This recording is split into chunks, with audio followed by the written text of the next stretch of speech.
सभी का स्वागत है केएम स्टडी चैनल में। आज हम पढ़ाने जा रहे हैं अंग्रेजी इंग्लिश में कितने लेटर्स होते हैं, अल्फ़ाबेट होते हैं, ये आज हम आपको जानकारी देंगे। तो इंग्लिश में जिस प्रकार से हिंदी के अंदर कुल वर्णों की संख्या देवनागरी लिपि में 44 से 48 बताई गई है और व्याकरण के अंदर 52, उसी प्रकार से अंग्रेजी में कुल लेटर्स, कुल अल्फ़ाबेट्स कितने होते हैं? 26। इन 26 लेटरों को दो भागों में बांटा जाता है, लिखने की दृष्टि से और बोलने की दृष्टि से। लिखने की दृष्टि से कितने भागों में बांटा गया? दो भागों में, कैपिटल लेटर और स्मॉल लेटर। कैपिटल लेटर जिस प्रकार से बड़ी ABCD और स्मॉल लेटर छोटी ABCD। बोलने की दृष्टि से भी इसको दो भागों में बांटा गया है, वोवेल और कॉन्सोनेंट। वोवेल क्या होता है? हिंदी में क्या कहते हैं? वोवेल को स्वर, और कॉन्सोनेंट को क्या कहा जाता है? व्यंजन कहा जाता है। वोवेल्स अंग्रेजी में कितने होते हैं? इंग्लिश के अंदर 5 होते हैं, AEIOU वोवेल्स कहलाते हैं। और इन पांचों को छोड़ करके ही जितने कॉन्सोनेंट हैं वो कितने? 21, वो क्या कहलाते हैं? कॉन्सोनेंट, व्यंजन कहलाते हैं। कुल अल्फाबेट है A to Z। यहाँ से अपन ने इनकी ध्वनियाँ दे दी। आ से किसकी ध्वनि निकलती है? आ की, B से ब, C से स, D से ड। तो यहाँ से यहाँ तक अपन ने इसका वर्णन कर दिया। इनके उच्चारण, जो ध्वनियाँ निकलती है, इसको इसी प्रकार से पढ़ते हैं। M से जैसे म बनता है तो नाम वगैरह जिस लिखते हैं, इंग्लिश को पढ़ते हैं, तो इन्हीं के आधार पर, इन्हीं की सहायता से हम उनको उच्चारित करते हैं। मात्राएं हैं, मात्राएं इन पांचों से वोवेल से लगती है, AEIOU से। ए से किसकी मात्रा लगेगी? आ की भी लगती है और ए की भी होती है। जैसे CAT केट, केट यानी बिल्ली, ए आ गया, और CAR कार, कार। फिर है यू से ओ की मात्रा, जैसे ब्यूटीफुल। डबल ओ से बड़े ओ की मात्रा, ई से ए की, AI से आई की, ओ से औ की, AU से औ की। ये हो गई अपनी मात्राएं। इसके बाद अपन चलेंगे कॉन्सोनेंट। कक्का, अंग्रेजी में कक्का, हिंदी में कॉन्सोनेंट, व्यंजन। इसका स्क्रीनशॉट ले लीजिए आप। अगर स्क्रीनशॉट ले चुके तो अपन आगे बढ़ते हैं।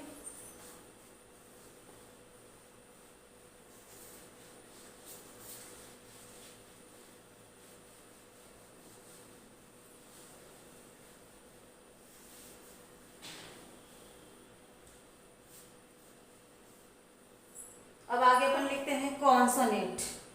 कॉन्सोनेंट यानी कक्का।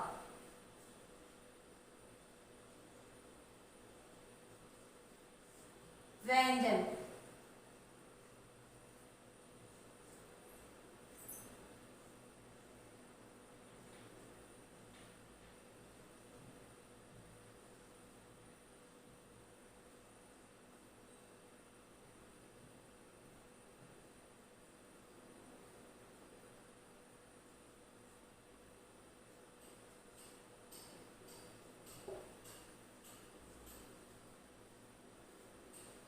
CH च, CHH छ, J ज, JH झ, NY ञ, T ट, TH ठ, D ड, DH ढ, N ण। फिर इसी से T से ट बनता है, त, TH थ, D द, DH ध और N न।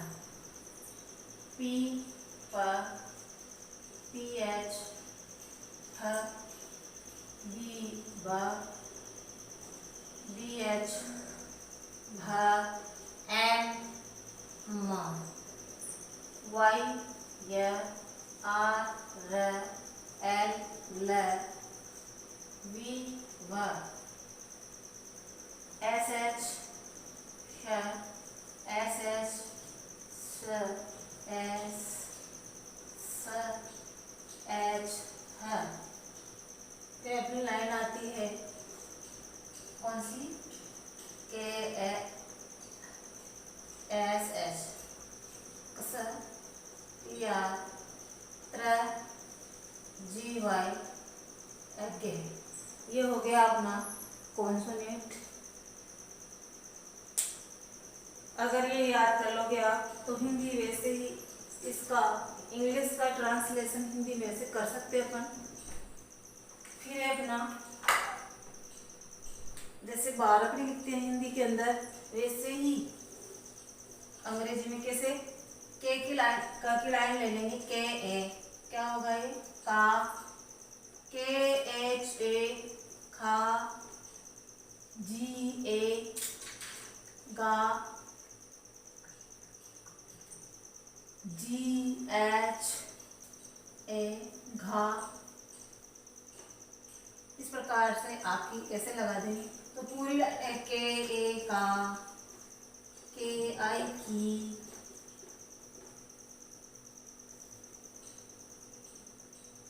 के डबल ई, के यू ऊ, के डबल ओ ऊ, के ई के बोलेंगे इसको, के ए आई कई, के ओ को, के ए यू को, और कंकर के ए एन कं, के ए एच का।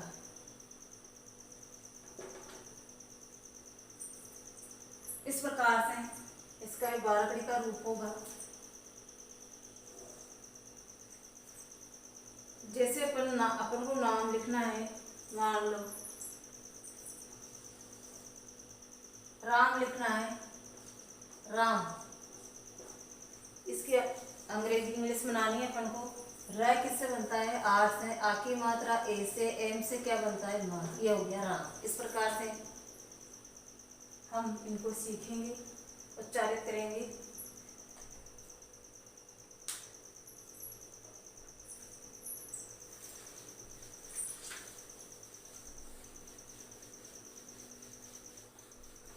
हाँ बच्चों, अपन ने पढ़ा मात्राएं पढ़ी, मात्राएं काका के जैसे अपन लगाते हैं, कैसे के लगाया ए, का बन गया के आई की। इस प्रकार से वो अपना पूर्ण हुआ, उसको याद करोगे तो आपका इंग्लिश बोलना आ जाएगी। काइंड्स ऑफ सेंटेंस, इसके बाद आता है अपना काइंड्स ऑफ सेंटेंस, सेंटेंस के प्रकार। ठीक है, तो सेंटेंस के कितने प्रकार होते हैं, सेंटेंस के 5 प्रकार बताए गए थे। तो इसी के अंदर आता है लैंग्वेज। लैंग्वेज किसे कहते हैं, भाषा को कहते हैं। मतलब जो कुछ भी हम बोलते हैं वो क्या कहलाती है, लैंग्वेज कहलाती है। और लैंग्वेज की सबसे छोटी इकाई क्या होती है, लेटर होती है। लेटर का अर्थ वर्ण, लेटर के बाद लेटर, जैसे वो भाषा की सबसे छोटी इकाई जिसके और टुकड़े नहीं किए जा सकते, वो क्या कहलाते हैं, लेटर कहलाते हैं। फिर लेटर से मिलकर क्या बनता है अपना, लेटर से मिलकर के बनता है अपना वर्ड। वर्ड यानी शब्द। शब्द का किसे कहते हैं, शब्द 2 से अधिक अक्षरों का समूह जिसका कुछ अर्थ निकलता है वो क्या कहलाता है, वर्ड कहलाता है। जैसे एग्जाम्पल देख लो आप, GOAT गॉट, या फिर GOOD गुड, फिर BOAT गॉट। इस प्रकार से ये वर्ड बन जाते हैं। कुछ कैपिटल्स, ये कुछ लेटर्स मिलकर के ही क्या बनते हैं, वर्ड बनाए जाते हैं। और वर्ड से क्या बनता है, सेंटेंस। 2 से अधिक वर्ड मिलकर के क्या बनते हैं, सेंटेंस, जिसका कुछ अर्थ निकलता हो। तो 2 से अधिक शब्दों के मिलने से वाक्य बनता है, और जिसका कुछ पूर्ण अर्थ निकलता हो वो क्या कहलाता है, सेंटेंस कहलाता है। जैसे आई एम ए बॉय, मैं एक लड़का हूँ। यू आर ए गर्ल, तुम एक लड़की हो। ये हो गए अपने। तो इसी के अंदर लैंग्वेज, लेटर्स, लैंग्वेज यानी भाषा, और भाषा की सबसे छोटी इकाई किससे बताया गया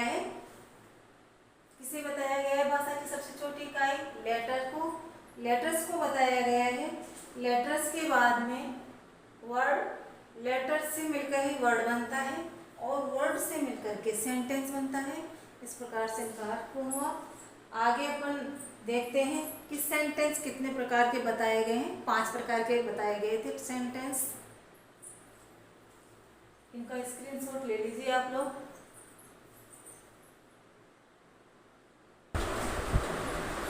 सेंटेंस के कितने प्रकार बताए थे अपन ने? 5 प्रकार बताए थे। पहला था एफर्मेटिव सेंटेंस। एफर्मेटिव का अर्थ होता है साधारण वाक्य। ऐसे वाक्य जिसका सीधा अर्थ निकलता है वो क्या कहलाते हैं? Affirmative sentence. जैसे एग्जाम्पल देख लो आप, दिस इज ए बुक, यह एक पुस्तक है। Ram is a good boy, Ram एक अच्छा लड़का है। तो इसका सीधा अर्थ निकल रहा है। दूसरा है अपना नेगेटिव सेंटेंस। नेगेटिव सेंटेंस का अर्थ होता है नकारात्मक वाक्य।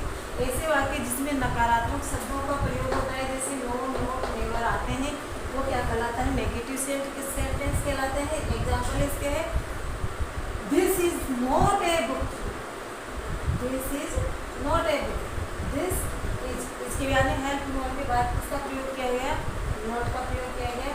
उसके बाद में ए बुक, यह क्या नहीं है? ये एक पुस्तक नहीं है।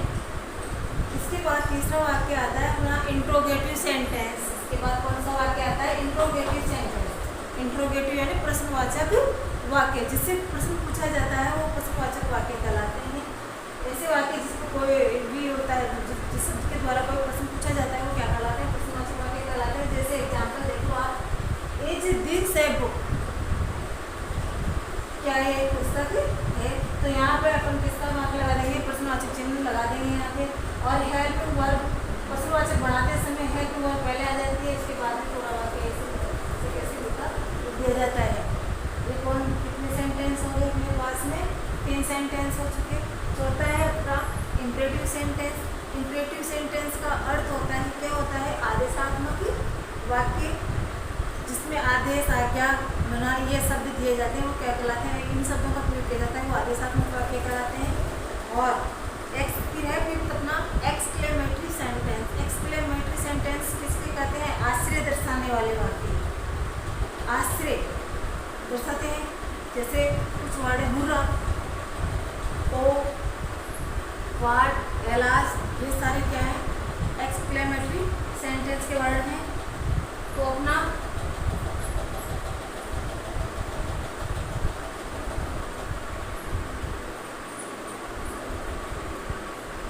चौथा सेंटेंस का प्रकार आ गया इंपरेटिव सेंटेंस। आदेशात्मक वाक्य, यानी कि ऐसे वाक्य जिसमें आदेश, आज्ञा, सलाह, मनाही आदि शब्दों का प्रयोग किया जाता है, वो क्या कहलाते हैं? Imperative sentence. जैसे भावों का पता चलता है। तो एग्जाम्पल देख लो आप। एग्जाम्पल जैसे सिट डाउन, बैठ जाओ, तो इसमें क्या दिया जा रहा है? आदेश दिया जा रहा है। दूसरा है कम इन, कम इन, अंदर आओ, तो इसमें क्या दी जा रही है? आज्ञा दी जा रही है। फिर डू नॉट गो, तुम मत जाओ, डू नॉट गो, तुम मत जाओ। तो इसमें कौन से शब्द का प्रयोग हो रहा है? कौन सी लेटर का? वर्ड का, मनाही। पांचवा है अपना एक्सक्लेमेटरी सेंटेंस, जिसका हिंदी में अर्थ होता है आश्चर्य दर्शाने वाले वाक्य। जैसे प्रसन्नता है, दुख है, आश्चर्य आदि शब्दों का प्रयोग होता है। हाउ, वाट, हुर्रा, एलास, देव आदि शब्दों का वाक्य के अंदर प्रयोग होता है। जैसे हाउ, एग्जाम्पल देख लो तो, how poor he is, how poor he is, ये कौन सा चिन्ह लगा दिया जाता है? आश्चर्य दर्शाने वाला चिन्ह, उसमें आदि बोधक चिन्ह है। वह कितना गरीब है। फिर गॉड ब्लेस यू, हम कहते हैं, जैसे कहते हैं ना, गॉड ब्लेस यू, भगवान कृपा रखे, यहाँ पर भी इसमें बहुत अच्छी लग गया। तो इस प्रकार से अपने जो 5 सेंटेंस हैं, 5 सेंटेंसों का वर्णन हो चुका। ये इंपरेटिव, एक्सक्लेमेटरी और पहले अपन ने पढ़ा एफर्मेटिव, नेगेटिव और एक्सक्लेमेटरी। 5 सेंटेंस कंप्लीट हो गए। आगे अपन पार्ट ऑफ स्पीच पढ़ेंगे। पार्ट ऑफ स्पीच मतलब जैसे वाक्य होता है, उस वाक्य, वो जो वाक्य है वो किन किन वर्ड से मिलकर, किन किन स्पीच से मिलकर के बनता है, इसमें कौन कौन से वर्ड काम मिलेंगे? नाउन है, प्रोनाउन है, एडजेक्टिव है, ये सारी चीजें काम आती है। शब्द भेद, पार्ट ऑफ स्पीच का अर्थ होता है शब्द भेद।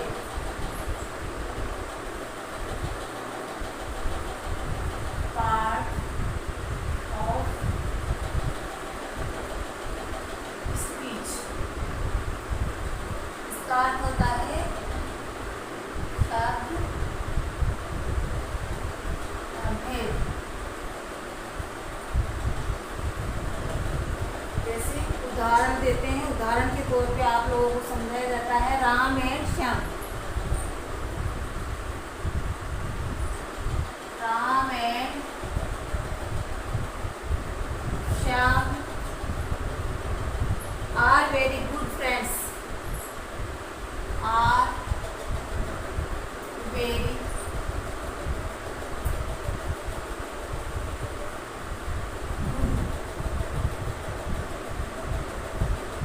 फ्रेंड्स। राम और श्याम बहुत अच्छे दोस्त हैं। तो राम क्या हो गया अपना? राम, राम क्या है? नाउन। नाउन का हिंदी में अर्थ होता है संज्ञा। एंड क्या है? एड, कंजक्शन। CON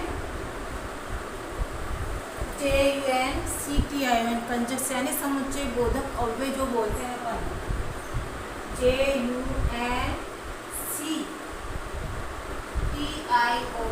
कंजक्शन मतलब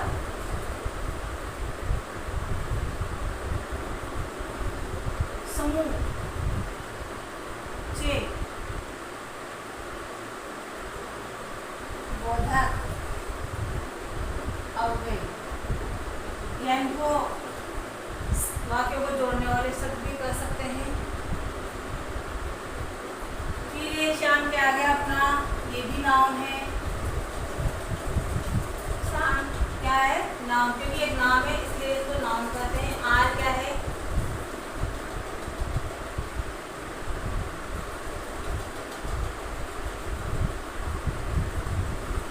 आर, आर क्या है? वर्ब है। वर्ब, वर्ब का अर्थ क्या होता है? क्रिया।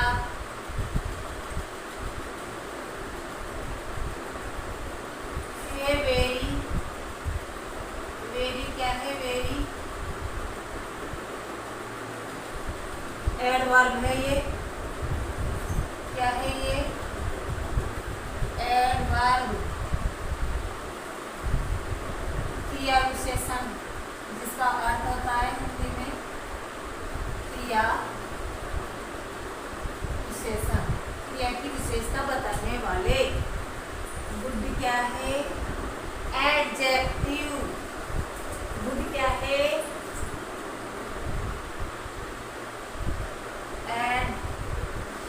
एडजेक्टिव यानी विशेषण। क्या है ये? विशेषण। फ्रेंड्स क्या है? नाउन। नाउन का अर्थ होता है संज्ञा। तो पार्ट ऑफ स्पीच में जैसे इसका भाग में बांट दिया गया है। नाम को क्या? नाउन, किसी भी नाम को क्या कहते हैं? नाउन कहते हैं।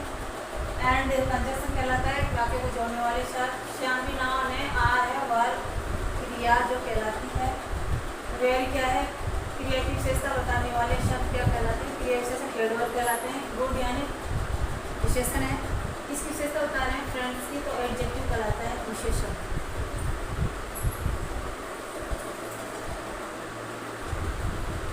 तो पार्ट ऑफ स्पीच के कितने भाग बताए गए थे? 8 भाग है। पार्ट ऑफ स्पीच सबसे पहले है अपना नाउन है। नाउन किसे कहते हैं? संज्ञा को नाउन कहते हैं। A noun is the name of a person, place, thing और एनिमल। तो जैसे गर्ल है, बॉय है। प्रोनाउन किसे कहते हैं? सर्वनाम, जिसका अर्थ होता है सर्वनाम। जैसे नाउन के स्थान पर काम आने वाले शब्द क्या कहलाते हैं? प्रोनाउन कहलाते हैं। जैसे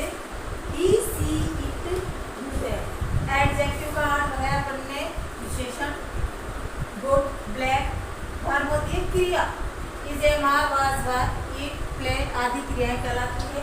एडवर्ब क्रिया विशेषण होता है। एडवर्ब क्रिया की विशेषता बताने वाले शब्द जैसे वेरी है, पार्ट है, स्लोली है, ये सारी चीजें हैं। प्रीपोजिशन किसे कहते हैं? संबंध सूचक अव्यय प्रीपोजिशन कहलाते हैं, जैसे इन, ऑन, इनटू, ओवर, ये सारी बहुत सारी है प्रीपोजिशन, इनका प्रयोग वाक्य में किया जाता है। फिर है कंजक्शन, यानी कि जोड़ने वाले शब्द हैं, समुच्चय बोधक शब्द हैं, जैसे एंड है, बट है, इनके द्वारा ही वाक्यों को जोड़ा जाता है।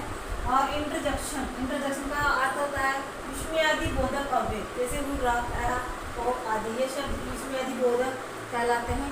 आज के लिए बस इतना ही काफ़ी है। आपको ये क्लास कैसी लगी कमेंट करके ज़रूर बताना और इसको याद करना, आगे की तैयारी करना।